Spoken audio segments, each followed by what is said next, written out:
20th of February 2024. Dana Durnford, I'm also known as the Nuclear Proctologist.org. And you can call in at 709-589-4406. 709-589-4406. Hope you're doing well. My apologies, we're a couple of minutes late. Nothing I can do about it. Some nights it's very unusual for me to be late or early. Certainly never early. And maybe once or twice a year I'm late, but not by very much. Yes, we got lots to cover. We're going to get into a news cycle. We're going to cover, I've been reading Freedom of Information all morning and most of the afternoon. And the thing with the Freedom of Information, because there's around 4.4 million emails, a lot of it's redacted, was released post-Fukushima. I think it was 2013 they started releasing it. And there's links in the bottom of my description to the Nuclear Regulatory Commission's site, which is hosting those emails. And there's 4 links there: 2011, 2012, 2013, 2014. And you can imagine shifting through 4.4 million emails. You're not always going to hit the jackpot, right? We do have a little bit of that stuff in the mix for everybody tonight.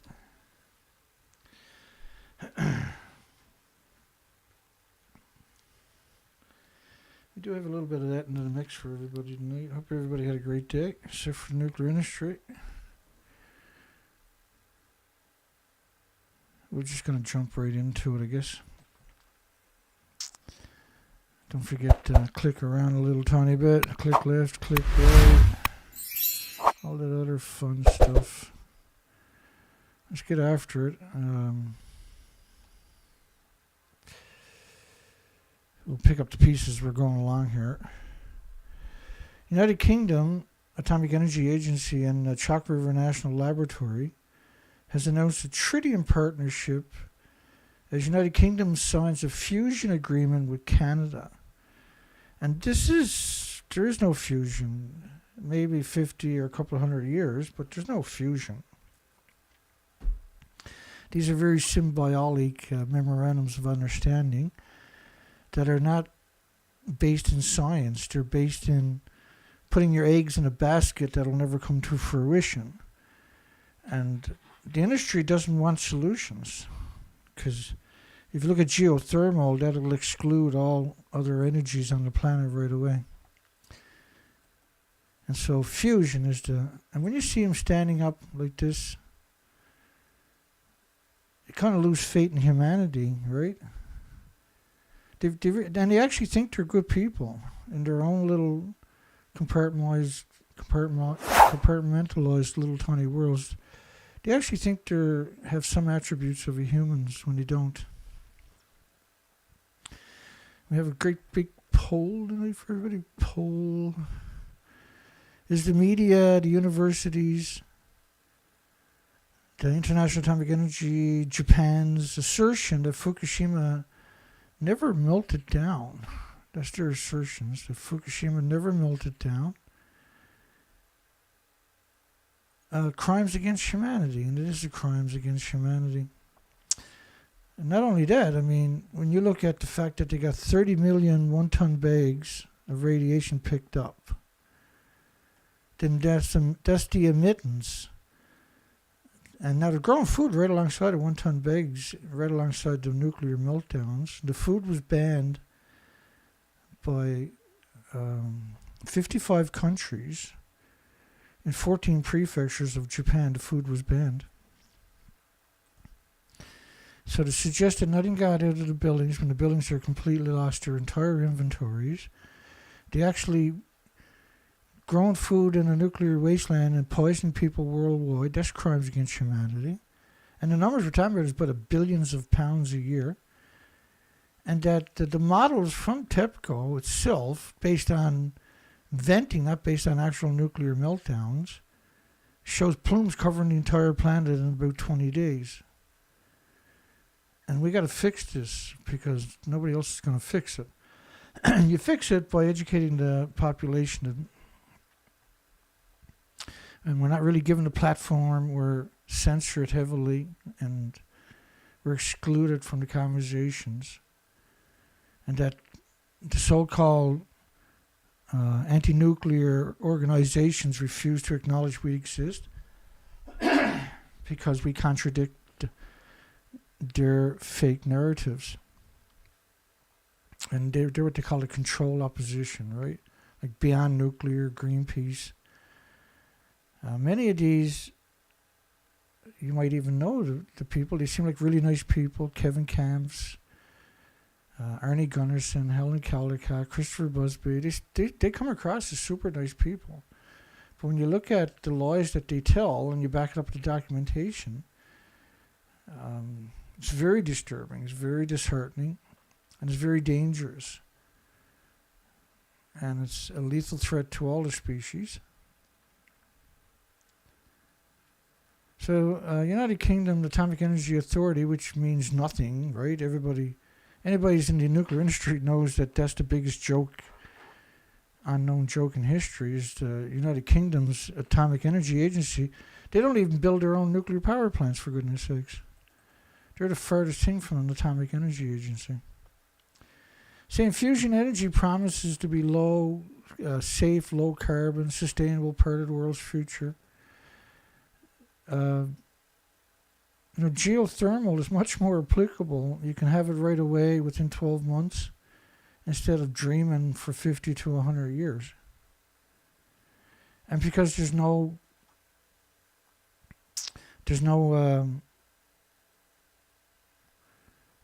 accountability for this industry. That's their job is to lead you away from solutions. Tritium is a key fuel for fusion energy. Tritium. So it's interesting that they can't, because they got no problem gathering up tritium, they claim, even though it's $30,000 a gram or something. They have no problem gathering it up for fusion, despite the fact that fusion doesn't exist. And developing a small or a commercial scale fuel cycle for handling and reprocessing of tritium is vital to the delivery of fusion as a clean energy source. And of course, Fukushima, they claim they can't separate the tritium.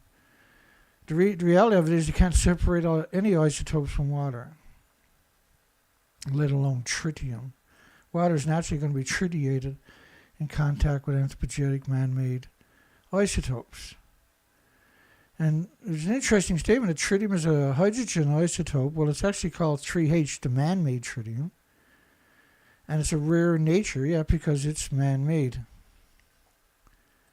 Is the one they're talking about. In order to get the quantities, pre-nuclear industry was maybe 1,100 kilograms on the entire planet. And it's different than anthropogenic man-made tritium. Tritium is a hydrogen isotope that's rare in nature. And fusion is cleaner, but you can't quantify an assertion like that when it doesn't even exist. I got so many people attack me, it's shocking. There's all kinds of well-organized attacks upon me. But I don't see any bloggers or any websites out there supporting me. And I'm completely honest 100% of the time. And I always provide the documentation for my assertions. And that it just shows you the scope of evil in today's, well, for the last 80 years, but certainly in today's society, is stunning. Final trials began on a facility to store Chernobyl spent nuclear fuel. I think this was a 2020 article. Don't quote me, 2019, 2020 or something.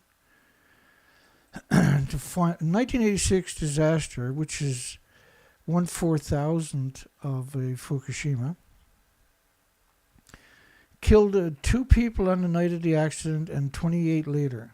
So if you're going to start off a story about Chernobyl and make these ludicrous suggestions that only 28 people died,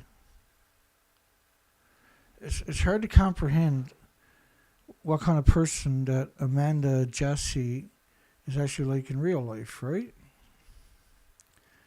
And so the rest of the article is worthless when they talk about, which means that their storage of the fuel is going to be worthless too, right? I'll give you an example of what I'm talking about.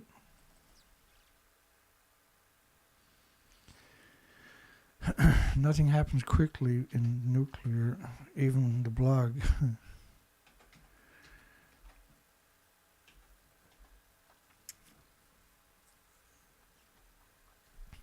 Oh, Chernobyl. Did I spell that wrong or something?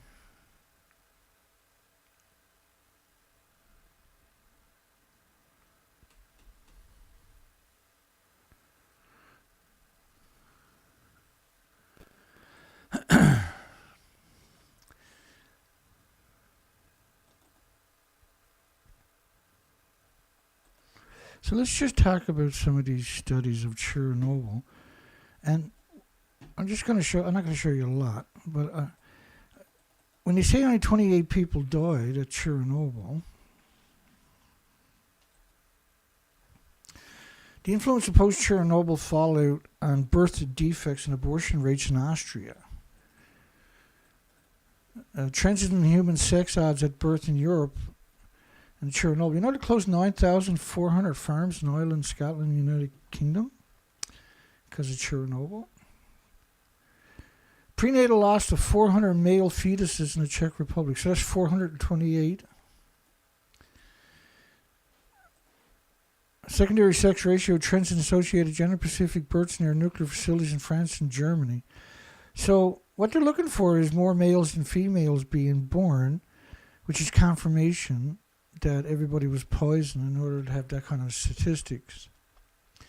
Non-thyroid cancer, because a lot of the mouthpieces for the nuclear industry will suggest, if you go out and look at this stuff like we do, and you'll see they'll start talking about only thyroid as an issue.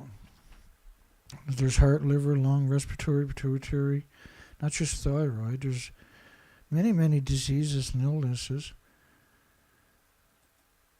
The congenital abnormality registry in Belarus, in fact, the average orphanage in Belarus and Ukraine from after Chernobyl was 50, 60 severely mentally retarded, Down syndrome, autism, and congenital malformations. Followed from the Chernobyl accident, overall cancer incidences in Finland. What are you doing all these studies for? Down syndrome time clustering in Belarus linked to Chernobyl. Non-thyroid cancers, again, because that's the cover story, right? They say, well, we're not seeing thyroid cancers, but they're actually doing the studies on autism and Down syndrome immediately because they know they're going to find a prodigious amount of that. Chernobyl fallout and prenatal mortality in England and Wales. Chromosomes aberrations in Norwegian reindeer following Chernobyl. And so a lot of it we talk about, we don't really, or most people don't talk about the species, the insects, the birds, the mammals, the animals, and everything else. They only talk about the human adverse side effects, and even then they exclude 99% of those adverse side effects. 256 assessment of the influence of Chernobyl on birth defects, abortion rates. Lifetime doses to hunters and their families in the most contaminated countries in Sweden after Chernobyl. Differences in effects of radiation on the abundance of animals in Fukushima and Chernobyl. Chernobyl Tissue Bank. Now, Geraldine Thomas, Dr. Geraldine Thomas, should be publicly tried for her crimes against humanity. One of the most evilest humans you'll ever come across. From the United Kingdom, as typical. The United Kingdom nuclear industry is exceptional scumbags. Incidences of illegal abortion in Sweden after Chernobyl. Ionizing radiation, human gender proportions at birth, males and females ratio. So if you've got more males than females is what they're looking for. then you have less population. This is going to be magnified, much heavier in the species. Legally induced abortions in Denmark after Chernobyl. Pregnancy outcomes in Finland after Chernobyl. Pregnancy outcomes in Norway after Chernobyl. Infant mortality in Germany before and after Chernobyl. You can see, right, a pattern, can't you? A Chernobyl cover-up. Radioactive fallout, neural tube defects. Global implications of Chernobyl. So, I'm not going to go through the rest of it, so I'll just flick right through it. So when you start looking deeper, what you realize is the nuclear industry is despicable. There's no other way to describe them. These are vicious, hateful scum. Down syndrome in Scotland after Chernobyl. So when they say there's only 28 people died from the radiation, that means that the author and the media that published it and the sources that they're quoting are the worst of the worst that human can offer you. French energy giant takes $11 billion hit on Hinkley nuclear plant. So the United Kingdom won't fund their own nuclear plants and they can't build their own nuclear plants. Like really, what kind of society is that for nuclear? And the nuclear industry itself can't even handle a single nuclear power plant on its own. And the country can't even fund their own nuclear power plants. France has to fund it. It's extraordinary, isn't it? Isn't that extraordinary? And Hinkley Point is extraordinary, by the way. Let me see if I can find some more stuff on Hinkley.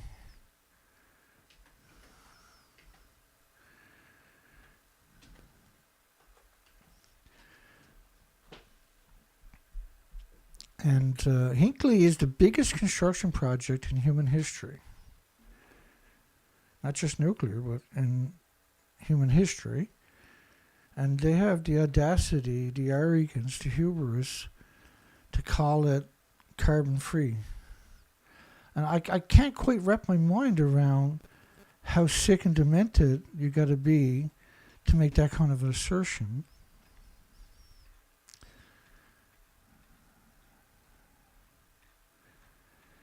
And you might notice I'm pretty burnt out because going through all those emails and trying to find, put together a show is quite difficult. So some days you get lucky, some days you're getting recycled stuff over and over. So how much energy does it take to run this site like it is? Look at all the resources. And everything you see on that site is triply inspected by major institutions. So there's a huge amount of money. And the scale of this site, there's enough cement there, as one of them quoted, they can build a sidewalk to Rome for just a single site. They got all the cranes you can imagine. They got 3 of the world's biggest cranes that have been there for several years. And offshore, they've done the amount of work they've done offshore is really stunning in scope and expenses. And so it's going to be the most. The original bids was in 2007 was $7 billion.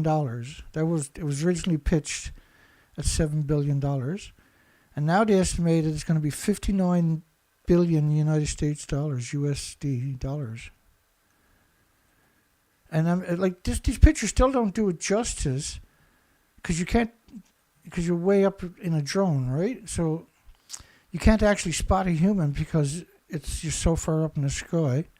And you got to be that far up in the sky to get most of the site into the picture. Now, the site is surrounded by farms as far as you can see in every direction except for the ocean. And that the coastline itself is completely contaminated from 60 years of Hinkley Points and the other nuclear plants hemorrhaging into the oceans. It's the worst thing can happen to a planet is nuclear.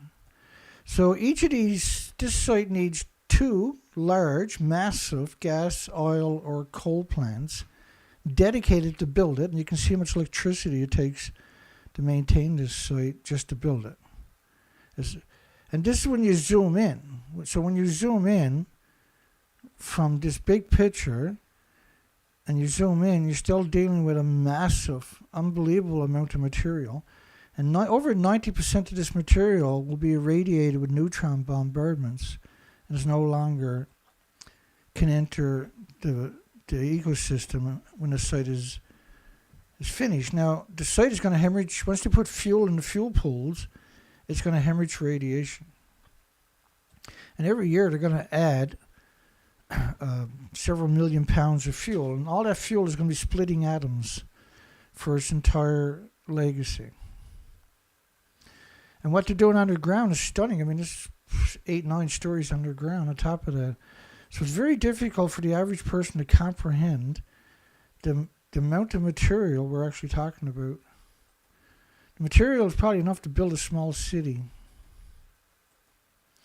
And then they call it carbon-free and net zero because that's what United Nations has taken those 4 papers, right?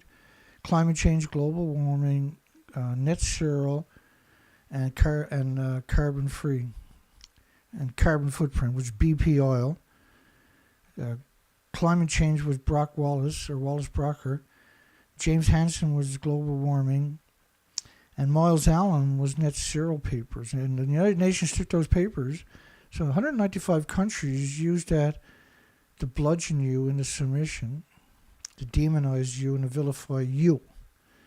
But the biggest producer of pollution on the entire planet is the big container ships. And 15 container ships produce more pollution than all the automobiles currently on the planet. And there's 90,000 of these ships on the ocean at any given time. And so when you look at this site, this is just a tiny fraction of the site, obviously. And there's no way it's going to come in on schedule or anywhere close to schedule. It's going to be a decade or more behind schedule. And all the energy is going to be produced. You can produce 3 times more with geothermal and have it up and running in just a couple of years. The whole idea of the site is so they can produce stuff for nuclear weapons that they can't use, but puts a lot of money in the nuclear industry pockets. This is strictly about funding the nuclear industry. This is not about coming up with solutions. Your solutions have been hijacked. And they'll sacrifice everything and everybody in the country for their nuclear. And we've seen them do it now over and over and over. And when you look into the background of the site, what are you looking at? The worst case scenario is surrounded by farms. There's only one way to describe this industry is it's evil. And it's so evil, it's hard to comprehend that almost every nuclear power plant is surrounded by farms, and that way you poison the entire population eventually. And it doesn't just land in the farms, it circulates the entire planet in a very short period of time, and its emissions are forever. So when you start looking at all the nuclear power plants worldwide, you start noticing that almost every one of them are surrounded by farms. There's very, very, very few of them that are not surrounded by farms. And the world needs to wake up, and you need to wake up right now. We are in real trouble, and this is not tenable. This is not sustainable. This is a violent assault upon the health of all the species, too. And it is our obligation, we're obligated under the Bill of Rights, the Constitutions, the Magna Cartas, and any other doctrines and charters you want to dream up, to be the stewards. Not the government. The government is supposed to be just your lackeys, your employees. Instead, they have, the minute they get the job, they'll cut your throat, figuratively and literally. Foliage and root uptakes of cesium, strontium, zirconium. So why would you build a nuclear plant in prime farmland over and over and over and over and over, when you have all kinds of studies telling you and warning you that this is the worst thing you can do because of the way radiation is uptaked by food, for instance, right? Because you can't contain the radiation to the site. It also goes worldwide. Now, this is a fallout map of Fukushima after 19 days right here. But all of nuclear power plants' emissions are producing those types of fallout maps because the fuel pools have so much fuel into them, everything is splitting atoms. So every reactor core in the fuel pool is splitting the same atoms would to boil 1 million homes. And where do you think that's going to land? A lot of it is going to land right in these farms. And that's why over and over and over you'll see those connotations.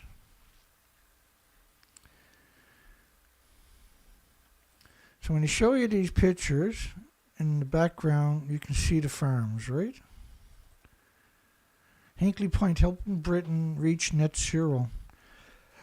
Net zero, if you got no carbon, then you can't have birds and insects and trees or plants or children or you. You can't survive. And this is a mock-up of it, but it currently has nuclear reactors, right? And it's surrounded by farms, so 60 years. And so almost every nuclear power plant we look at is surrounded by farms. So France has to write off $12.9 billion. It's insane. Or it's actually more than 12.9 billion because you're talking about sterlings and euros there, right? Last month, EDF, which is the French government, revealed that Hinkley Point, which is, well, they're paying for it, they own it, right, is likely to be delayed until 2029 or even 2031 again. And this just went up another $10 billion US. The original budget wasn't $18 billion. In 2007 was $7 billion. When they pitched the idea, it was $7 billion. And Britain insists that EDF must pay for it, but it's Britain's power plant. Why should somebody else pay for Britain's power plant? How could they do that? Because they spend all the money on nuclear weapons. They spend so much money on nuclear weapons in a short period of time, they could have bought everybody in the United Kingdom an ostrich. Try to wrap your mind around. And not just one ostrich, but a flock of ostriches. Put the onus on EDF to complete construction without any UK bailouts. And Britain is also relying on EDF to build planned sizable C reactors too, adding an extra dimension to the negotiations. So it looks highly likely they won't build the other one because the British, it's not they won't pay for it, it's that they can't pay for it. All their money is spent on military and occupations worldwide. Truly, like only the stupidest of the stupidest would enter into agreement with that condition.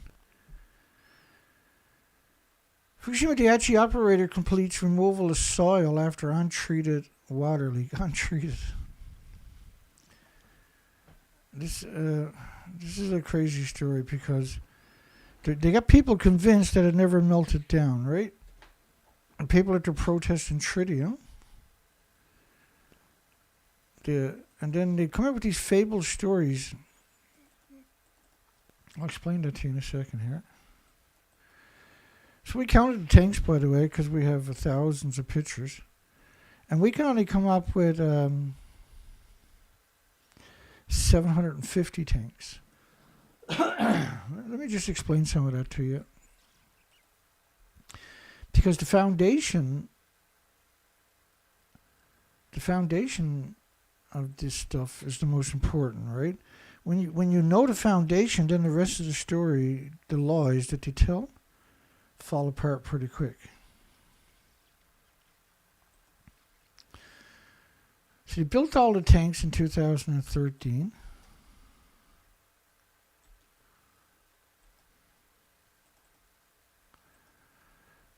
They built all the tanks in 2013.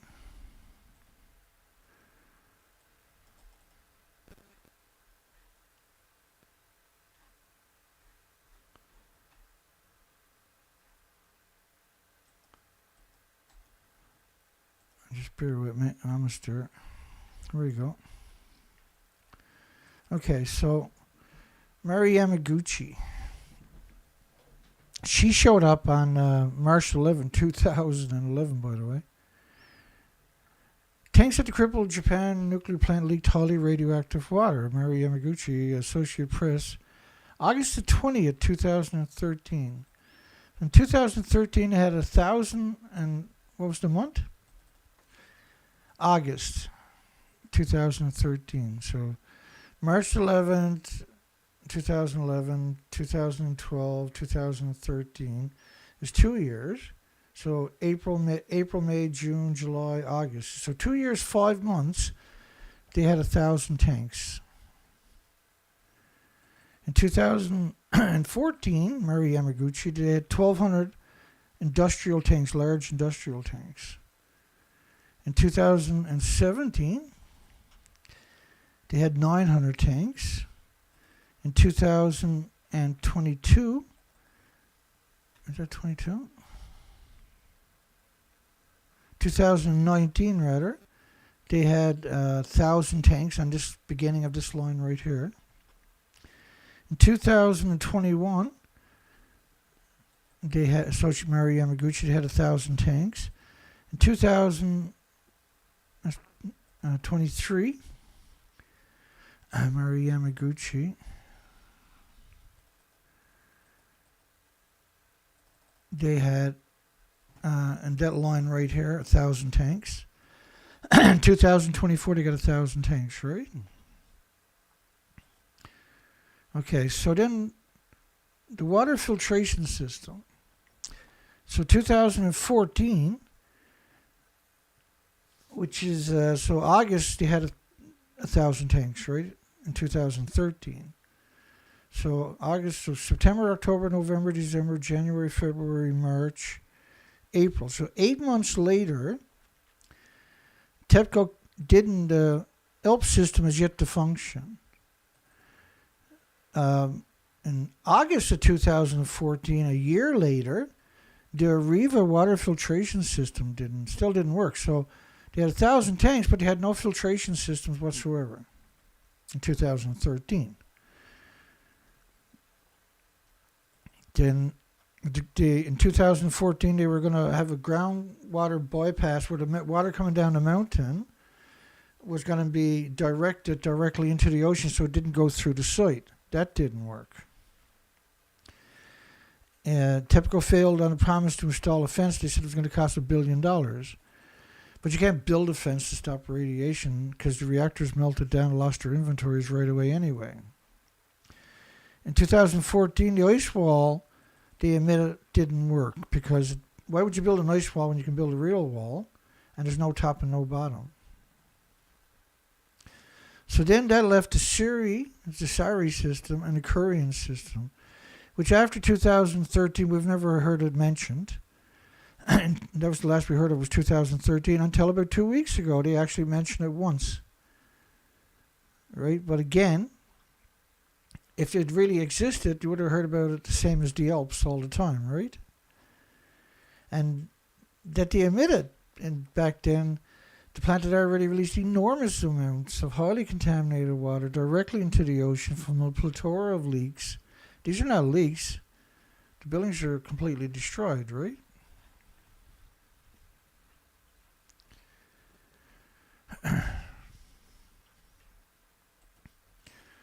The whole industry is just hideous.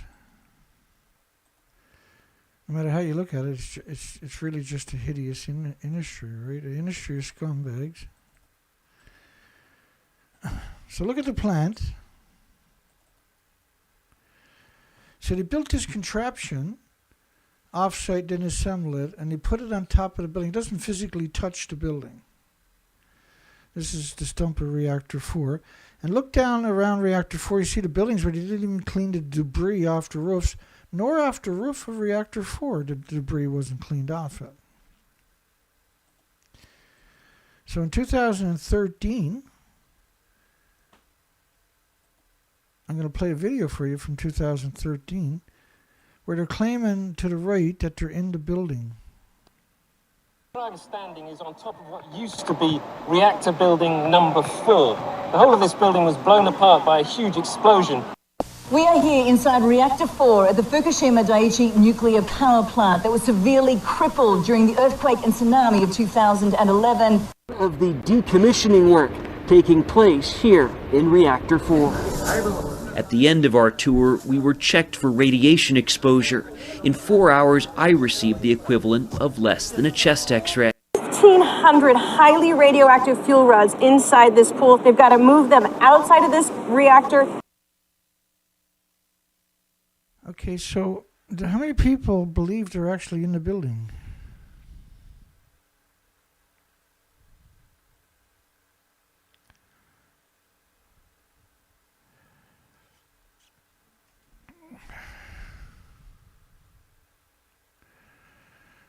I've done a radio show with Yoshi Samatsu for 2 years, Rock. He's a former forensic investigative journalist for the Japan Times. And he actually wrote in to Fukushima Prefecture, in the Fukushima, area. And I'm not sure it was Fukubar. I think it was Fukubar he wrote into on a bicycle with 3 Geiger counters. And all 3 Geiger counters broke right away. And 2 weeks later, he lost half his teeth. Atlantic Hurricane Alley sees anomalous mid-July heat in February. So we're seeing summertime heat in the Atlantic Ocean. This is Fukushima. So it's killed the ecosystem. So this hurricane season, we're going to see multiple hurricanes, typhoons, and cyclones on the other side of the Atlantic that are going to be coming ashore at over 200 miles per hour. And we don't have building codes to build stuff for 200 mile per hour winds, let alone 300 mile per hour gusts. So this is the temperature. The temperatures are extraordinary for winter, for dead winter in the Atlantic Ocean. It's unbelievable temperatures. We have essentially now killed our planet because of nuclear. And all of this is, right, when you look at it, all these supercell storms, supercell typhoons, supercell hurricanes, supercell cyclones, these are a post-Fukushima phenomenon, where almost every storm is a supercell on top of that. And the damage is extraordinary. And then the massive flooding we're seeing is because we killed the biota in the forests and the ecosystems and the mountains and the meadows. Like the bacteria and the fungus gets destroyed by the radioactive fallout. And then all the other species fall too. Now the ground doesn't soak up water anymore. This is where we're seeing these horrific floodings. Events that are washing away cities and towns and communities.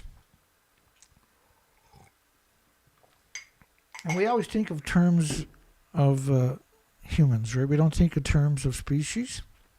We're going to find that to be a fatal mistake. So 28 degrees Celsius is 82 degrees Fahrenheit temperatures. And these are going to fuel everything under the sun. Let's cover some more of these freedom information. I haven't got very many of them tonight. I read so much today, my mind is actually... So we got 5, 10, 15, 20, 23, 22, 23 of these clicks to get through. This is March the 26th. The purpose of this document is to provide Nuclear Regulatory Commission's reactor safety team's assessments and recommendations for the Fukushima Daiichi reactors to the United States Nuclear Regulatory Commission team in Japan. So let me articulate that again. The purpose of the document is to provide the United States of America Nuclear Regulatory Commission's reactor safety team assessment and recommendations for Fukushima and the teams in Japan. And so the first thing you see, and this is March the 26th we're talking about, when all the reactors have already detonated.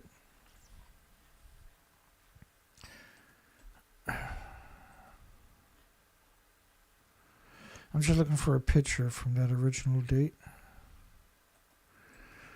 Well, there's other ways I can approach it, I suppose. Think about the detonations. I mean, this is the fuel pools and the reactor cores of reactor 3 falling out of the sky. And that's unit 1 detonating. So, like, to invoke the words low level just defies what a human is supposed to be about. Why would you invoke something like that? The fuel pool is heating up, but is adequately cooled.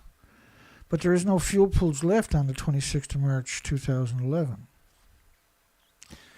Fuel may have been ejected from the pools based on information from TEPCO of the neutron sources found up to 1 mile from the units, which is reactors, melter reactors, and very high dose rate material that had to be bulldozed over between Unit 3 and Unit 4. It is also possible that the material could have come from Unit 4.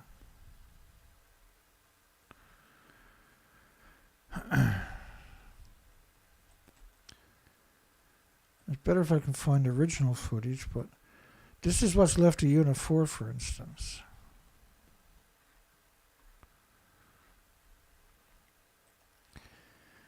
Recommendations for considerations to stabilize Unit 3. Now I'm kind of forced to find you a picture of Unit 3. So just...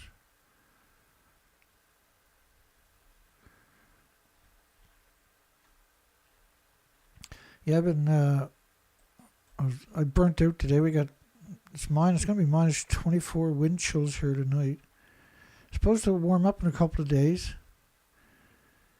But, because I never stopped now for quite a long time. Well, for a long time. For over a decade. I actually never take a break. And today my body gave out on me, basically. And I slept 3 times today. So what does that tell me, I wonder? This is interesting stuff. So first off, ultimately this is reactor 3 over there. So the fuel pools is 100 feet above that. This is reactor 4. The fuel pools would be over 100 feet above that. But obviously the 2 buildings should have been raised all the way to the ground. So when they say in considerations to stabilize Unit 3, you got to realize that Fukushima contaminated soil was actually stored at 105,000 sites. So if you need 105,000 pictures, so think of a book with 105,000 pages. Not 100 pages, not 1,000 pages, but it's 105,000 pages. In order to try to comprehend what we're talking about, and that picture would have to be from an airplane in order to encompass the site, right?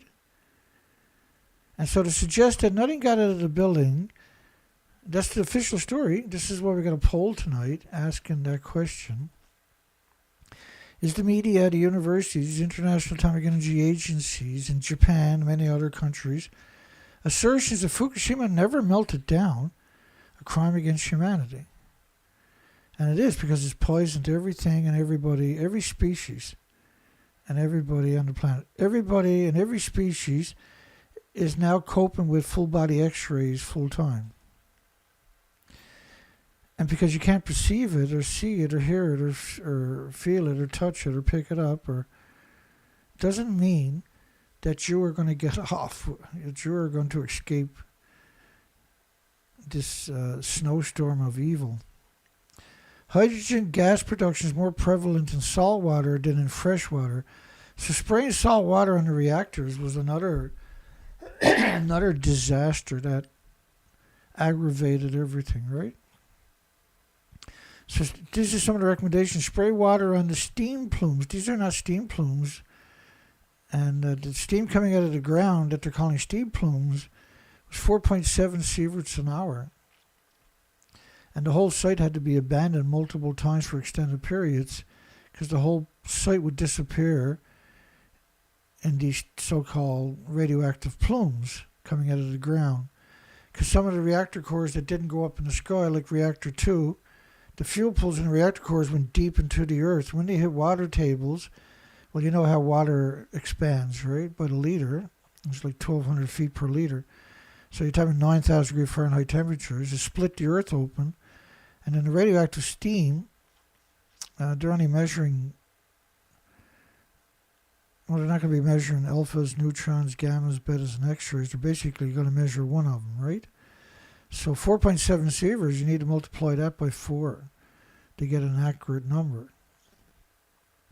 Avoid atmospheric thermal inversion in the afternoon when venting to minimize. You can't vent anything. The buildings were completely destroyed. And because they knew these emails would eventually be released to the public, see? That's why they done this. They framed the narrative that way. Ensure that the spent fuel pool is maintained as full as possible. But there is no spent fuel pool. The spent fuel pools are long gone, right? These are wishful thinking. Now, the industry obviously knew the difference. They have satellite pictures. Recommendations for considerations to stabilize Unit 3. Well, I really need a picture of Unit, the original footage. Just bear with me 1 second. There we go. I knew I'd find it eventually. So here's the original footage of reactor 3 and 4. So how are you going to stabilize the fuel pool in reactor 3 when the building barely exists? There's only a stump of it. How does that actually work?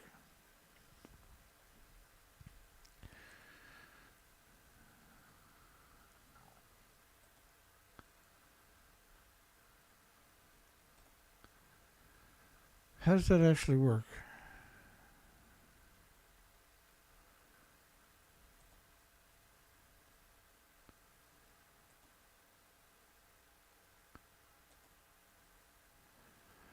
How does it work? Hang on a second. I smurfed this up already, apparently.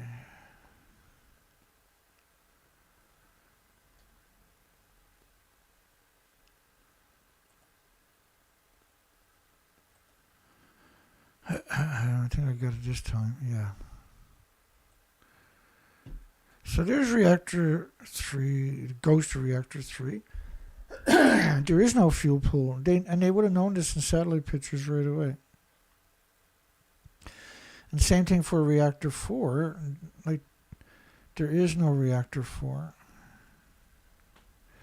And that cement mixer you see in there, that's our cement pump. That's for pumping cement, not water. And there is no fuel pool. This is only symbiotic, in order to manipulate you into thinking that somehow magically they have it under control.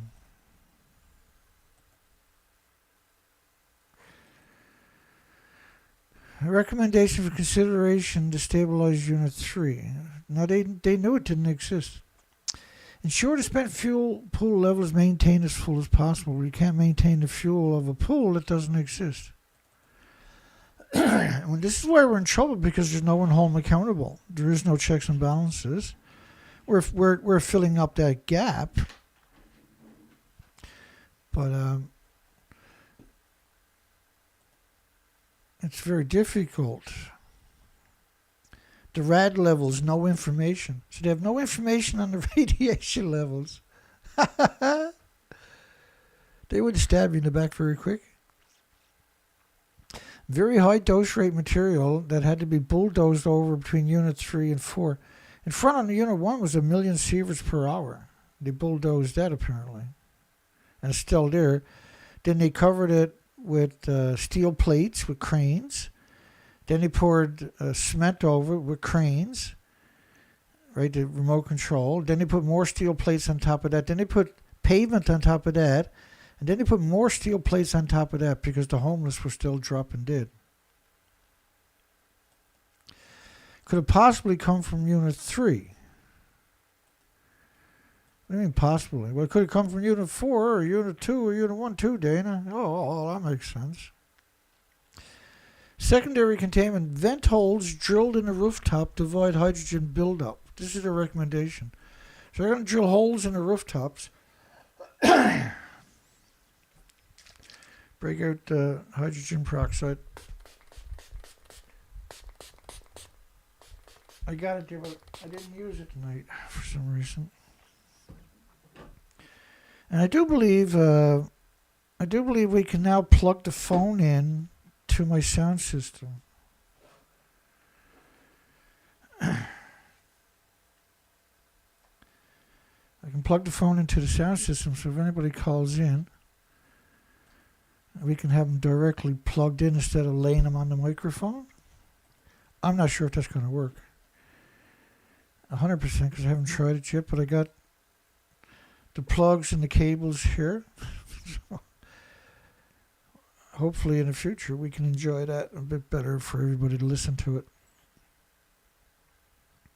So how are you going to drill holes in the rooftop of a building that doesn't exist? This is the NRC. All of this stuff is the NRC, United States recommendations for the United States Nuclear Regulatory Commission's team that's in Japan. But other external AC power supplying the units, Unit 6, a question mark, diesel generators are available. Oh, we got James. Hang on, James. We'll see if we can get you on the speakerphone. It'll take a second. You doggy. Hopefully that works. If it doesn't work, I'll pipe you back over here. We're almost there. Hello, Mr. Dana. Hello, Mr. Dana. Is it coming true? Can you hear me? Yeah, I'm not hearing it. Audio. It's not coming through. It's not coming through? Well, it is coming through. Try it again. Audio. Can you hear me? Yeah, I'm not able to turn it up though for some reason. Oh, okay. Well, I just wanted to test this out. That's all I was calling for. It's probably on my app. Who knows? Cell phone and all that. I got it. You're live. Oh, okay, great. No, I'm just it sounds testing excellent. It out. It sounds excellent. Oh, great. Yeah, Mr. Dana, Operation Long Jump is in full pursuit. It is so, actually, isn't it? Do you imagine? Yeah, this is great. I'm a little bit shocked after that all this works. these stories now. Like, where's Charlie after they admit that we're leaking? Yeah, we're leaking. It's leaking. We're sorry. We don't know what's going on. It's like all into the Pacific. The treated water, that's one thing, but now we have to admit that it's just a full-on leak. It's a leak, Dana. I know, it's so confusing that there's that many evil people, right? I'm trying to hold the phone up to the microphone again because it's hard for me to comprehend that it actually works here tonight. This is great news. I just want to make sure you can hear me on your end. How am I coming in on your end? No, I can hear you fine. Yeah, I just... This is great. It's just, I just wanted to share a conversation real quick with somebody I had just earlier today about how, they're sick and, they took the back, all that stuff, and,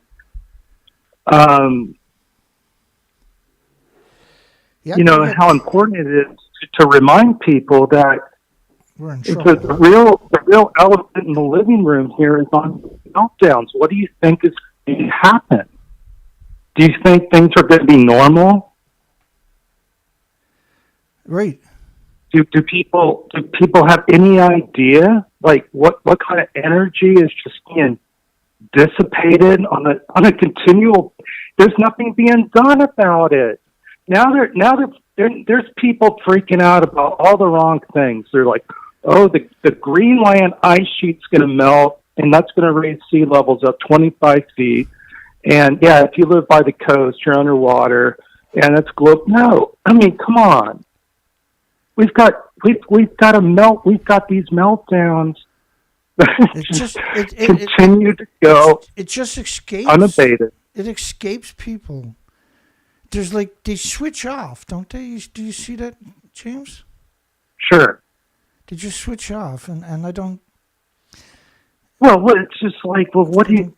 I mean, you have everybody has to have enough sense in their mind to understand there's a concept, and that's why there's a media blackout. That's why National Geographic isn't out there. We all know this is all covered up, but at the same time, there's still people out here that understand and it's all because of you. So, I mean, I don't know what the world would do without you, Dana. I just can't imagine. It's heartbreaking, isn't it? It's heartbreaking. It is. To say something, I mean, that's an incredible statement. And I'm not lost in the statement, the sadness of that particular statement, right? There's so many people that could articulate this with credible degrees. And originally there were people, but in hindsight, when we look back, look how many people refused to acknowledge the fuel pools were gone that knew the difference, right? And did speak out, but still wouldn't mention the fuel pools. It blows my mind. And go ahead, James. Yeah. It just amplifies. If it blows your mind, the people that watch you, it just amplifies the fact because it's how is this possible? I mean, but it's got to get. It's got to get out there. I mean, Jesus. I mean, the Pacific Ocean. I mean, Kevin's work up and down the coast. Yeah. I mean, there's nothing there. There's no seashells on the beach. No, I know, and that terrifies me. It's hard for people. I'll just bring up some pictures so we can articulate it. But it's hard for people. As it is, right? Because they forget, right? They forget the ocean actually had life. They forget that starfish were real. They do. They forget. It seems normal to a lot of people. There never was many starfish. And there really wasn't. There was never many different species. There never was any clams or mussels or abalones or scallops or razorbacks or snails or oysters, or there was never no. That's in your mind, Dana. That was the prehistoric time. Yeah, Dana. The gulls have always been eating their young, Dana, on the rocks. I mean, come on. Anyway, let me let you go. I just wanted to check this out. I'm so thankful for you, Dana. I'm glad you called in, man. That was awesome. That's fantastic. All right, now I know it works. I'll talk to you later. Okay, Jim. Love you. Bye. Thank you. I love you too, buddy. Yeah. Think now, boy. Woohoo! That's fantastic. Well, ain't that nice? That actually worked. I got to put headphones on so I can hear people on the phone. But these species are now exterminated because of Fukushima. So now that I know as it works, I'll just leave the phone plugged in. And I didn't have the volume adjusted because the sound system, that side of the sound system I never uses, right? And if I plug it in my side of the sound system, then my audio doesn't work. But I'll fine-tune that now that I know what to do. I apologize for the little delay at the original. But the audio came out great. And, I mean, that's the best I've ever heard, right? So I imagine what it's going to sound like when we play it back later. It's going to be fantastic. So if you like that, give us a thumbs up. Mom, Dana's pandering again. No, that made my night, actually. That was fantastic. Let's go back to where we just left off because we only got 3 or 4 more clicks of this stuff. And I was just totally excited at that time. That really made my day. Well, made my year, actually, to actually get the audio for a phone working. That's been such a disaster for us. So they're going to drill vent holes in the roof of a building that don't exist. That's pretty interesting. And they have satellite. This is original picture, so they would have satellites, right? You can't get on the roof of these buildings, first off. Even if there was a roof there, you got multiple detonations all around you. How are you going to get in the building and drill holes?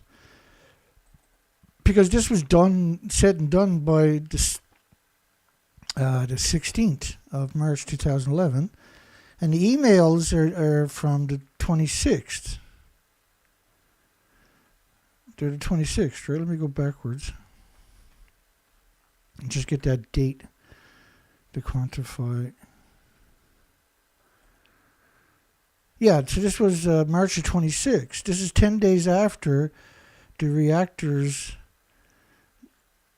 And now the fallout, but so you're talking about. So the 26th, let me go backwards for a second. So the 26th means that the plume is already covered, say, March the 25th. You see that model up there, March the 25th? So you can see how much radiation has covered the planet by March the 25th. Here's the NRC saying, oh, they should drill some holes in the roof so they can vent. There ain't nobody getting up on the roof. You're not getting near the buildings. They threw fuel assemblies, not just fuel rods, but fuel assemblies. And, a fuel pool's full of it.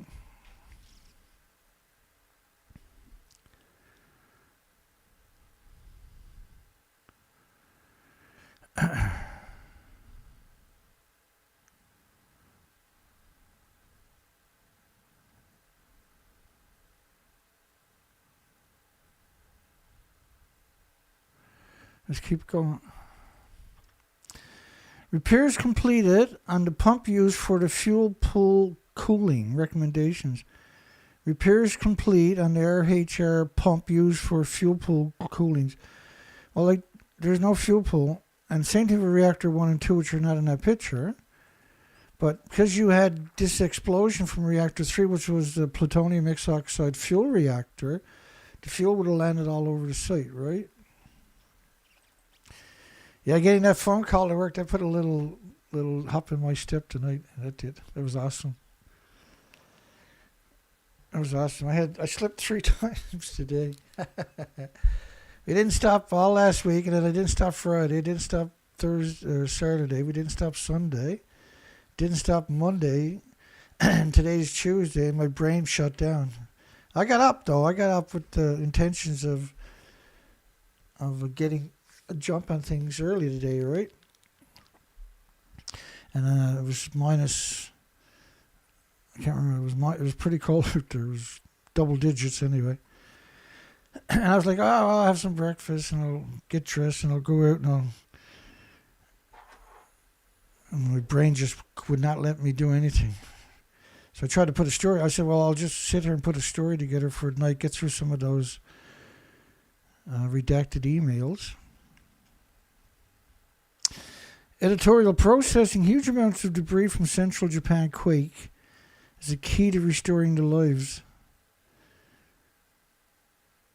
According to the Ishikawa prefectural government, the quake created an estimated 2.44 million metric tons of waste. That's up in the Ishikawa Prefecture, Noto Peninsula, on January the 1st, which dropped around 40,000 houses, not counting businesses, to the ground.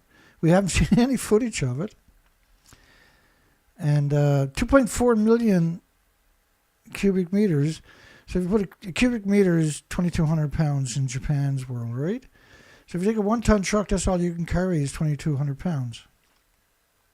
So bumper to bumper, that's the road traffic from the east coast of the United States to the west coast of the United States, and then across the border, and then it's another road traffic bumper to bumper from the west coast of Canada to the east coast of Canada. And we're talking about a lot of material, but they haven't showed us any documentation of that material, have they? And we covered it like relentlessly for the first 30 days because the Shika nuclear power plant, which is shut down since 2011, still had fuel pools at the top of the buildings.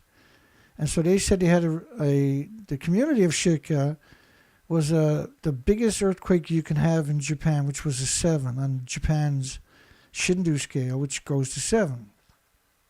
And you do that to confuse people, see? Why not just use the international scale, the Richter scale. Items of sentimental value have been left behind in houses that have collapsed. Losing things like making their daily activities and lives will probably leave many keenly feeling their loss. Well, yeah, you got 55,000 houses just in Ishikawa Prefecture, not counting Fukai, not counting Niigata prefectures. And we know in Niigata there was 6,900 houses destroyed because of liquefaction.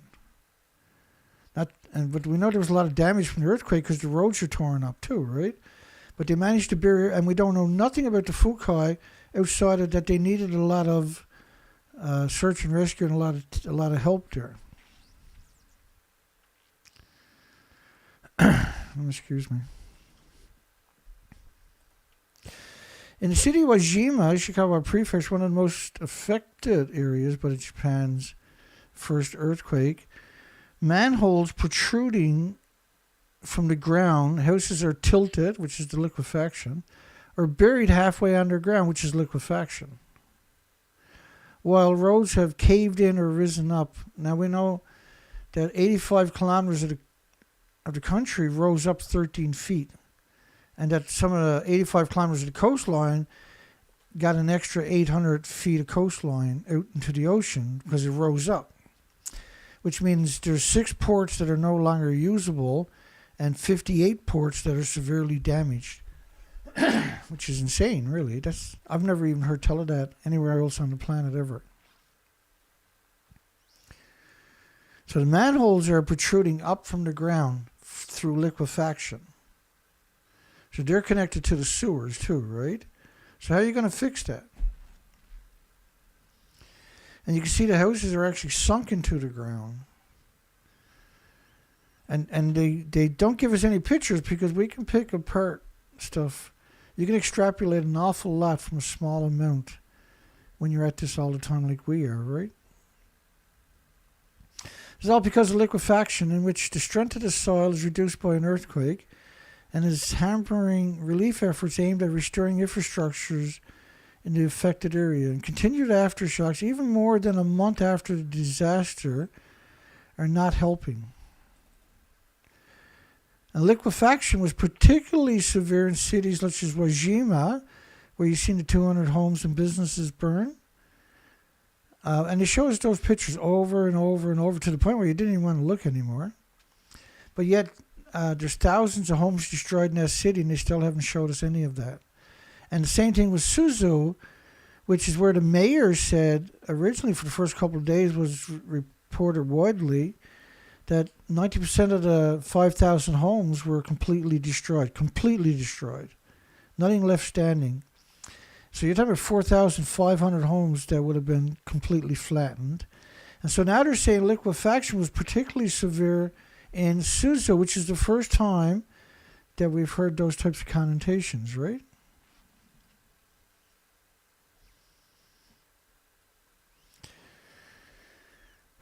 Manholes protruding above the ground. Well, if you're driving down the road at nighttime and you don't think about stuff like that and you hit that, you're going to have quite a headache in the morning. It'll take a long time before liquefaction caused by the Noto quake, which is the peninsula, can be resolved. Well, you're talking about, according to what we've covered it, you're talking about several years. They have to dig everything up. They have to re-engineer everything and now, like, why would you rebuild in this community, first off? Because what the damage done here is a 3,000 to 4,000 year old fault line that finally ruptured. As far as we know, it's the first time, according to the experts, that ruptured in 3,000 to 4,000 years. And it's done severe damage, but it was only a fraction of a rupture. It's not a complete rupture, and they're expecting severe earthquakes in the near future. So what's the point of rebuilding if you're going to have even worse earthquakes than this one? And this was bad. They hit this one. When you got 4,500 of the 5,000 buildings in your community falling to the ground, And so if you go back to 2020, go back to 2018, 2019, 2020, up to that point for 3,000 years, the average was 20 small earthquakes a year, which is really bad, right? But 2021, 2022, 2023, each year they averaged around 8,000 earthquakes, which is around 21 earthquakes a day, roughly one every hour. Now, when it came to aftershocks, they were getting an aftershock in the first couple of weeks, the first 20 days or something, was an average of an aftershock every 7 minutes. So it was very difficult to go in a building to look for people because you would have an earthquake every 7 minutes. By the time you got in there, 2 or 3 minutes later, you had an earthquake, you had to rush out of there. You had to get your nerve back, and a couple minutes later, then try to run it again. And because you don't know, because you're getting so many earthquakes, it's very difficult to keep your courage up, right? Because most of us are mere mortals, right? We're not superheroes like Spider-Man or Batman or the Hulk or anything else the nuclear industry created. It'll take a long time for liquefaction caused by the notoquake can be resolved. It will never be resolved because they admit that the fault line just barely ruptured a little tiny bit. It still hasn't went ba-boom. And when it does, and it did put out a significant tidal wave, right? But the coastline for 85 kilometers rose up 13 feet and extended out 800 feet. And that stopped a lot of communities from being bashed severely by the tsunami that came in, but it still bashed quite a few communities, right? Fukushima hit the road. Take a drive in the Fukushima Prefecture, 13 years since the disaster. See its rejuvenated community in daily life. It's a nuclear wasteland surrounded by nuclear wastelands where they picked up 30 million one-ton bags, and the food was banned in 14 prefectures, not just Fukushima, by 55 countries for a decade. And it's still melting down and never stopped. And they only picked up one-ton bags, which is just scraping topsoil, highly ineffective, meant to pacify the people that didn't understand the big picture and that were complacent and manipulate them into going back into the nuclear wasteland. The nuclear industry is just one great big stupid society of scumbags. A society of degenerates, unfortunately. Some of them don't understand the big picture, right? They get sucked into it, and they really don't understand the big picture. Some of them are innocent. Not many, but some of them are actually innocent. And then once they get involved in it, they don't know how to get out of it. They got all their university to pay for, and they got houses and vehicles and kids to raise, and they just can't comprehend that they're actually evil too. Don't go to Fukushima under any circumstances. Don't buy anything from Japan, let alone Fukushima. Don't bring anything from, don't take a vehicle from Japan, that's for sure. Driving around in a nuclear shithole is not a good idea, okay? Japan reassures the Pacific nation and the Fukushima water. This cracks me up, this story. They reassure the Pacific nations and Fukushima water discharge and pledges support for regional development to the Pacific Islands, right? They guarantee the safety. They guarantee the safety. So what they're saying is nothing got out of the reactors, right? Now, they started that narrative on July the 13th of last year.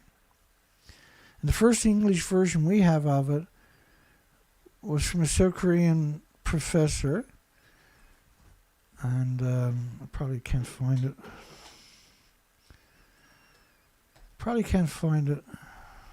Oh, wait a second, I found it. What's the odds? Just pure luck, Dana. I know. I'm lucky every day. Science outweighs irrational reasoning. This is Young Jong-il. We had a poll on him at one point, back when the story first came out. It was July the 13th, 2023, last year. This author is a professor at the Department of Nuclear and Quantum Engineering. So he's a professor, and not only that, of quantum and nuclear engineering. So he's very smart, right? And he got that job on purpose. He got the education to get that job to come out and tell you that it's like throwing 3 grams of sugar into the sea from multiple nuclear detonations and meltdowns. And that everything in the tank was equal to 2.2 grams of tritium combined. The tanks are empty. I explained that earlier. The tanks were built so you didn't look at that, and you didn't look at the destroyed buildings. You didn't question it, right? That's what's going on, see? So they roll out a professor of quantum and nuclear engineering. Dana, you're not a professor of quantum and nuclear engineering. I'm not going to listen to you. He said it's like 3 grams of sugar. That's not going to kill anything. Dana, you're a lawyer. I've been hit with this stuff many times, right? Currently, I'm under siege. I don't know. There's something going on out there I'm not aware of. But I'm getting a lot of attacks lately. And I think that's Operation Long Jump from Japan is now, according to Calm Down Charlie's recent assertions, is now in full swing against me. They're in full kill mode against me. And because they got nobody else to pick on, right? That's terrifying. Deputy Foreign Minister guaranteed that the discharges from Fukushima are adhered to the international safety standards. And the international safety standards is that it's equal to 3 grams of sugar being thrown into the ocean. And so nobody's allowed to, there's no debate allowed, right? They're not going to put me on a stage with these people. They can't win the battle, see? All they got to do is say, well, we're nuclear engineers, Dana's not. We're nuclear scientists, Dana's not. We're nuclear this, Dana's not. And they can persuade just about anybody. But the minute anybody that's honest and sincere looks at my material, they're going to go, oh, crap. Maybe Dana was right. And if they read for a few minutes, then they're going to realize, oh, shit, we're in real trouble. So here's a scam alert from the uranium stock market. Now, let me put this in perspective for you. Hang on here, because I got a lot going on in the background. Let me copy this. Paste that right there.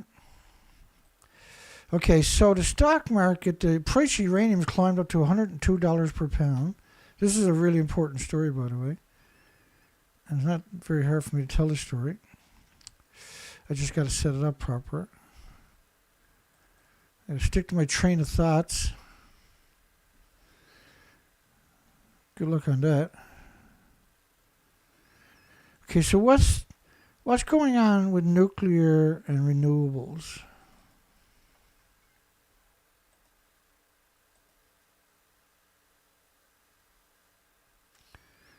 That's not the one I'm looking for.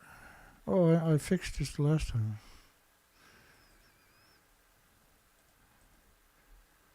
Yeah, here we go. So 2023, here we bring this up. So this came out 21st of January 2024.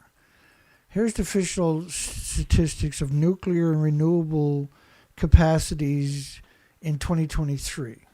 So in 2023, nuclear had a net loss of 1.7 gigawatt capacity, which is basically 2 large nuclear reactors.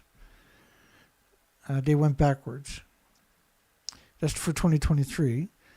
Whereas renewables capacity additions amounted to a record 507 gigawatts, which is around 600 plus large nuclear power plants came online in just 12 months. So imagine building 600 nuclear power plants in 12 months. And see, when you put wind and solar everywhere, then you can draw power from anywhere. So people, the wind doesn't blow all the time, sun doesn't shine all the time, right?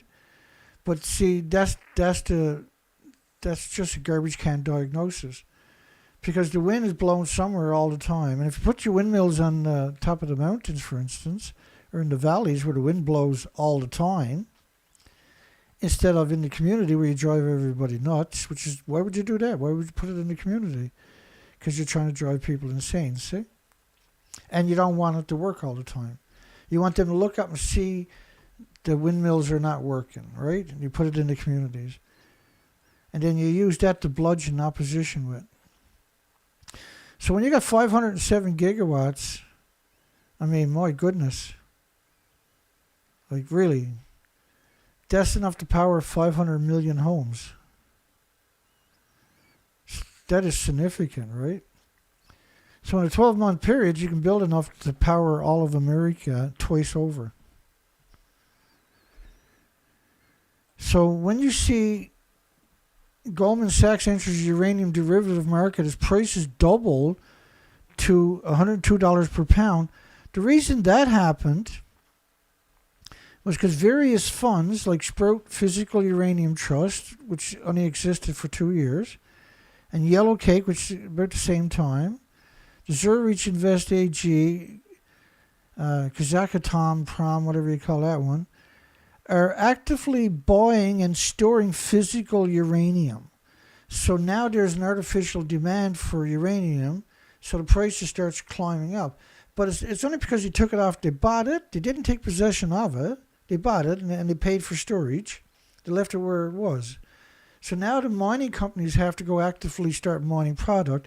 So to the investor, it looks like uranium stocks are going to go up. Like, it looks like a great buy. They've been doing this for 2 years hardcore. And Sprott Physical Uranium Trust in Toronto, Ontario, Canada, was the first ones we've seen doing it. And this had it went from $36 a pound to about $42, $48 a pound or something. Because they bought up, I can't remember, it was a couple of million pounds or something at dirt cheap prices. And so now they've driven the price up using the same trick for 2 years to over $100 a pound. And so investors will go invest their money into it because, for a couple of weeks this is going to climb, but then it's going to fall again. They didn't get new reactors. There's no nuclear renaissance. They went backwards in 2023. They went backwards in 2022. They went backwards in 2021. They went backwards. They lost reactors year after year after year.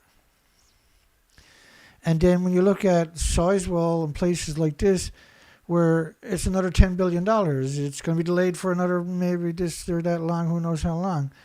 The last power plant that the United States had come online from scratch before Georgia was Watts Bar. That took something like 40 years to get that up and running. And the hype is out there, but it's only meant to do stuff like this because a lot of these people bought stocks dirt cheap, and when they drive the price up, then they'll sell it all to the unsuspecting investors, which will lose their life savings. And we've seen the Globe and Mail in British Columbia, Canada, do this 3 times a week to 4 times a week, every week since Fukushima. And the stocks were always falling, and they were convincing people to buy the stocks, which would prop up the stocks for 2 or 3 or 4 days, but then the mom and pop operations would lose their investments. So this is outrageous that the stock market doesn't stop that. This is outrageous stuff. This is 100% a Ponzi scheme where you take the current investors to pay off the last investors, and then you siphon what you can off the top. And this is all they're doing. They're doing it by buying up the stocks and just leaving it in. There's no actual renaissance, in other words. And Fission Uranium announced the funding for a uranium project in Saskatchewan, but that's always going on. But it's only because of the 4 big players have bought up the physical uranium and are not going to be utilizing it or selling it. They're purposely doing this to artificially inflate the stocks so they can steal the money for the investors before the world wakes up. And they've made a fortune doing that. They're very successful at being scumbags. This is the strangest story here imaginable. More Japanese want nuclear plants to reopen ahead of the 2011 Fukushima disaster anniversary. So the anniversary is next month. It's less than a month away, March 11th. And today's the 20th. So it's March is 31 days, I think, which means it's 22 days away.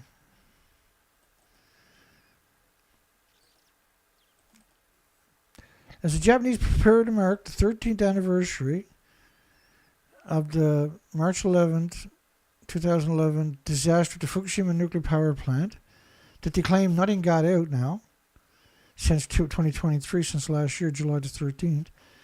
A new poll indicates the opposition to the full resumption of the operations of the nation's atomic energy facilities is weakening. And so they done a poll, opinion poll. These are not, they didn't ask a single person, I can guarantee you. And they claim 50% of the population wants to start up nuclear reactors. Japan is the population is vehemently anti-nuclear. Fukushima plant operator warned over contaminated water leak. Contaminated water leak. So what they done was, I got everybody looking at the tanks. Nobody's looking at what actually happened. No, like every nuclear scientist, every academic in the nuclear industry, every professor in the nuclear industry, in every university worldwide, every nuclear engineer in every university worldwide looked at these two buildings in particular and said, well, the fuel pools are gone and the reactor cores are gone.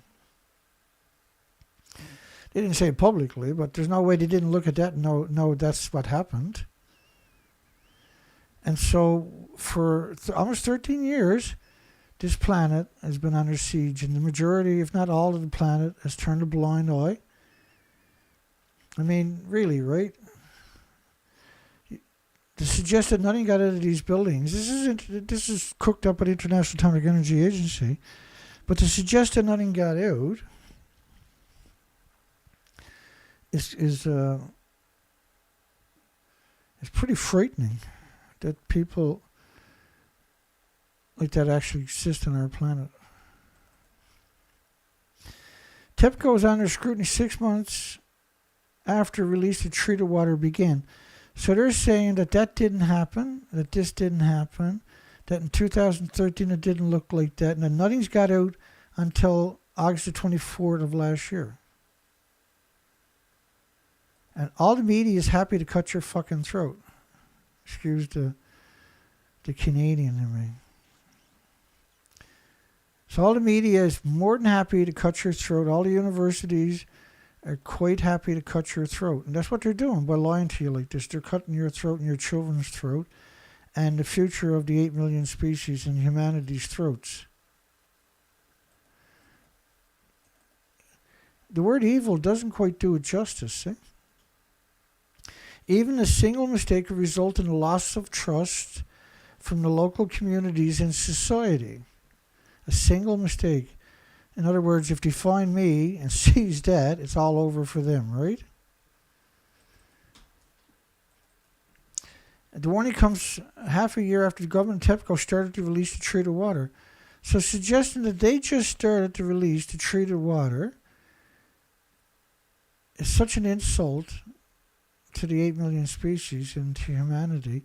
Like, we can't survive this lie. We have to confront this industry.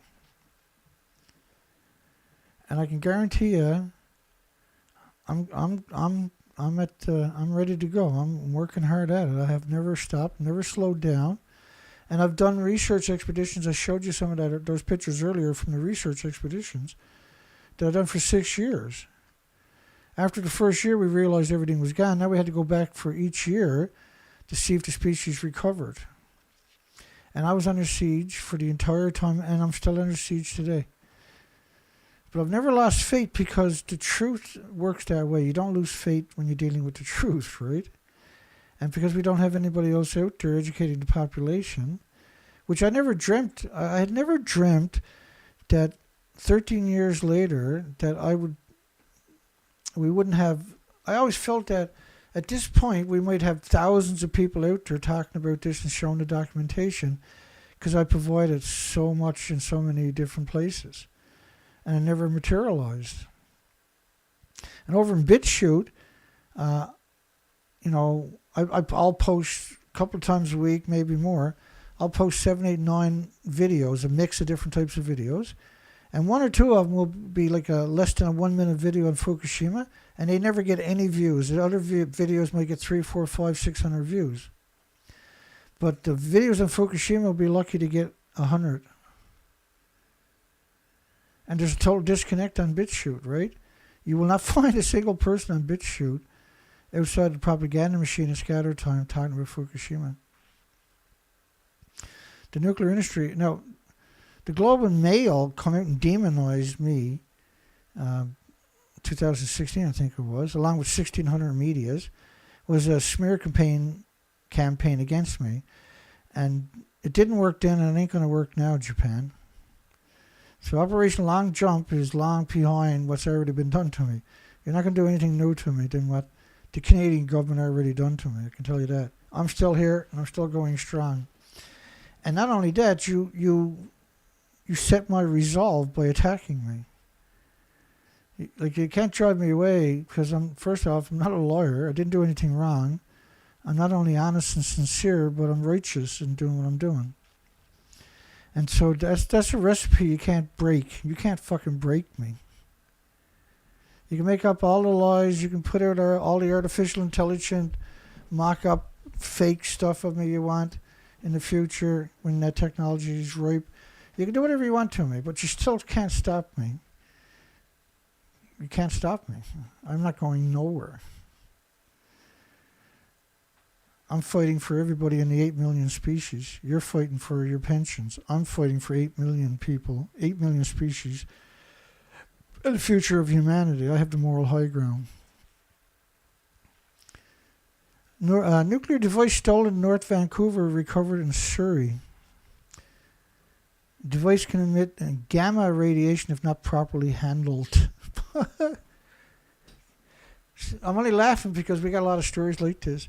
So one of these devices, what they do is they have a capsule of cesium in there. I'm not sure how much it is, but a recent story we covered was a few months back, or 5 or 6 months back, where in Australia one of the little canisters slipped out of this device, and they were on a 1,200-mile road trip. And so they don't know where it was to, but there was a big panic to find it. Because this thing is actually a weapon. And I'll explain that in a second. So that little canister, which is, I'm not sure, is it a gram or something they got into it of cesium, is so deadly that if you're driving down the road at 60 miles per hour on the highway, and you drive past that on the side of the road, you got the dose of an X-ray when you drove past it. So if you take that little device and bring it to a government building and put it in the drywall where all the government employees walk in every day, eventually after a few years you'll kill every one of them. And they've done that routine to apartment buildings, by the way. It's social experiments to murder people. They said that radiation can damage human cells within 24 hours. No, it's right away. And this is the media is despicable. It's only good for telling you lies. There's no redeeming qualities whatsoever. We need to rethink how we intend to store nuclear power waste. An author says the idea of burying the nuclear waste deep underground needs to be reconsidered as nuclear power gains traction. Well, as I just showed you earlier, nuclear power didn't gain any traction. It lost almost 2 gigawatts last year, for goodness sakes, and it got skunked 1,000 times more by renewables, which was 507 gigawatts came online in 12 months. So to say that there's nuclear power is gaining traction is completely dishonest. Canada Public Health computes that the radon is responsible for 1 in 5 lung cancers in Canada. No, it's the emissions from the CANDU reactors is responsible for 1 in 5 cancers in Canada, and all the Alzheimer's and dementia and autism and diabetes and Down syndrome. I despise them because radon only pulses at a very tiny distance. We're already acclimated to it through genetic superior selection. That's why we exist. That's why all the species exist, because we're already acclimated to it.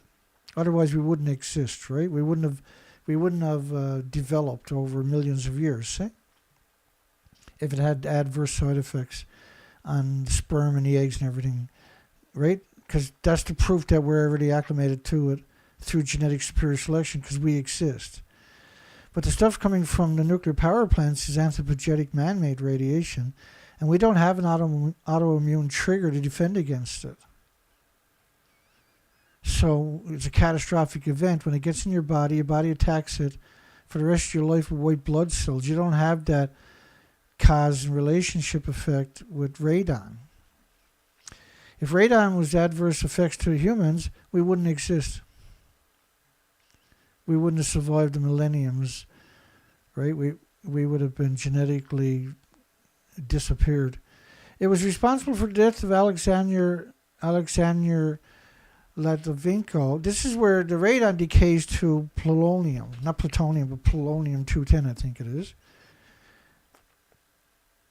Let me go back and revisit that last one.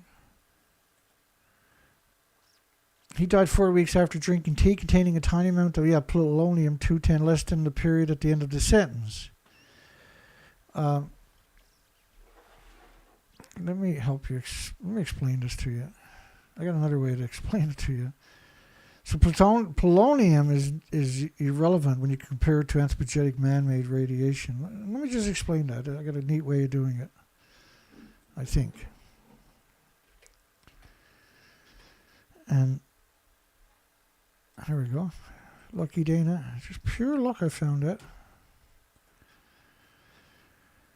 Okay, so the plutonium, not polonium, but plutonium studies in beagle dogs and beagle puppies was 144 beagle dogs. Right? It was 144 beagle dogs and puppies. They had a single inhalation. They were allowed to live out their life. Deaths from the radiation occurred about 1.5 to 5.4 years after the exposures. Tumors of the lungs, the skeleton, and the liver, it's because you get 3 tumors from that plutonium. About 3 years after exposure, they had all 3 tumors. Bone tumors found in 93 dogs were the most common cause of death. Bone tumors. Lung tumors in 46 dogs were the second most common causes of death, and liver tumors were found in 20 dogs were the cause of death. Only 2 dogs occurred later than the bone and the liver. Just hang on one second. There's a piece missing from that one. I got to put in that pile. I'll just go find it. So the next time I don't have a little delay again.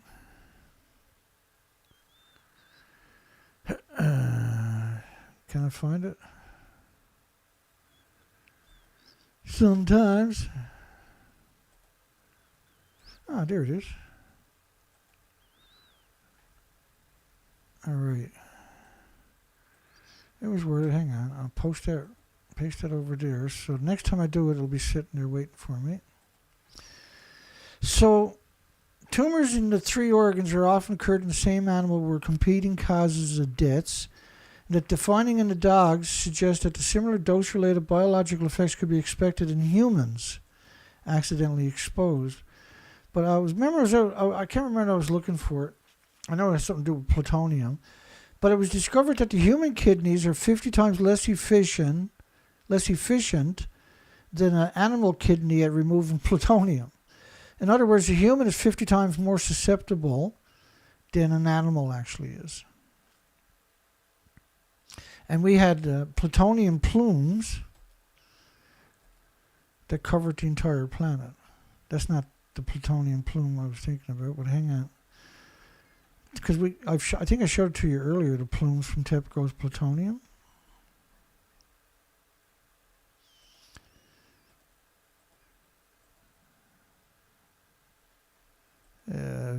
It's either that one or this one. So the Neptunium-239, this is the plutonium dispersal. That's only based on 20 days. And it's only based on a fraction of the actual inventories that were lost. And so reactor 4, for instance, had around 21,000 pounds of plutonium according to their numbers, their official numbers. But there's another model of the Neptunium-239 dispersal based also on 20 days, and that decays to plutonium-239. Now, the caveat to all of this is that plutonium is very deadly, right? But curium isotopes, which is the biggest major byproduct in radiated nuclear fuel rods, you need lead shielding 20 times thicker than you do for the plutonium that killed all the animals in all the studies. Construction of a new nuclear weapons facility at Barksdale Air Force Base. I thought that was like a new weapons, Savannah River or something, or at Hanford. It's not. It's just a site to store nuclear weapons. So why are they putting that up on a pedestal? Because they want the nuclear weapons from Russia or something like that pointed there rather than where they should be pointed?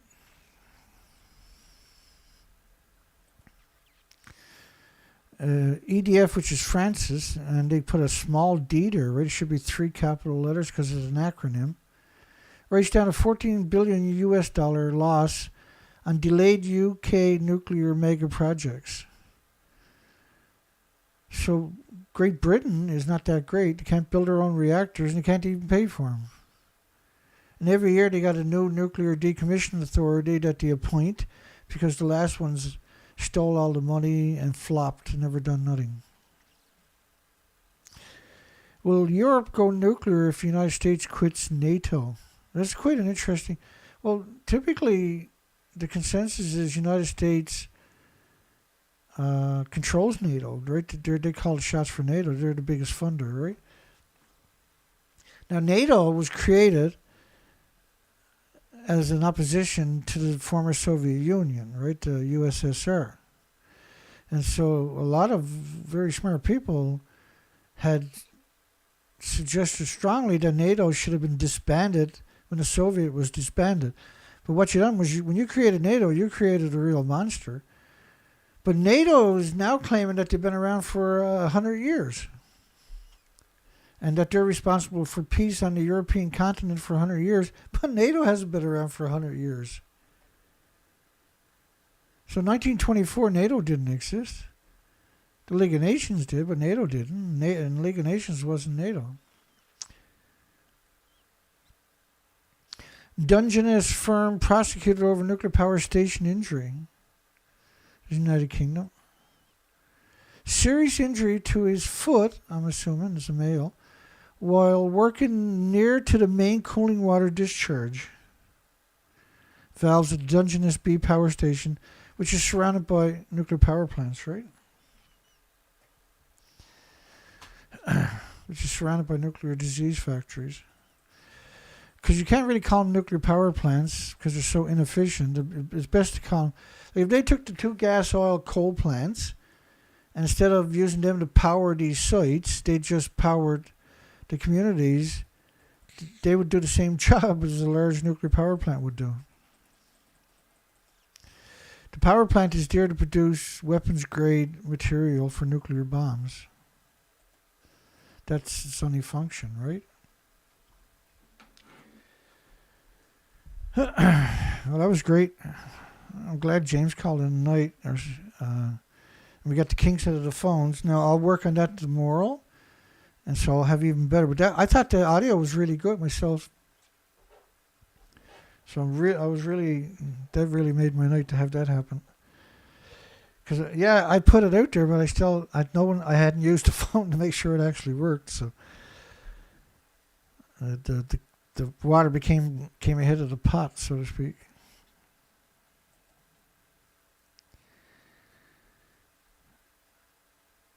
And that's it, I guess, for tonight for everybody.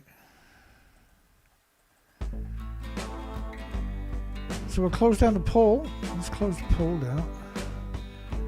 Is the media, the universities, International Atomic Energy Agencies in Japan, assertions that Fukushima never melted down a crime against humanity? The answer is clearly yes. It's unassailably yes. Right? In an actual real debate, they can't win that debate, right?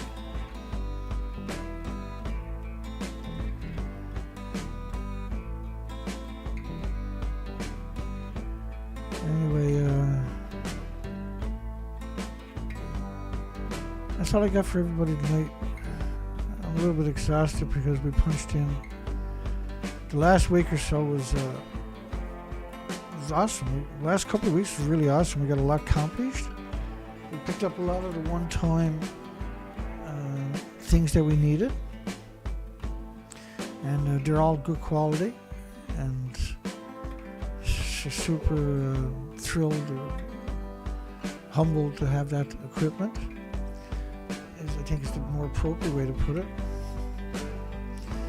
We'll see everybody tomorrow night. Hugs for everybody. Have a great night. Thanks again to Dana Nasana, the moderator, but actually a close friend of this movement for a very long time, by the way.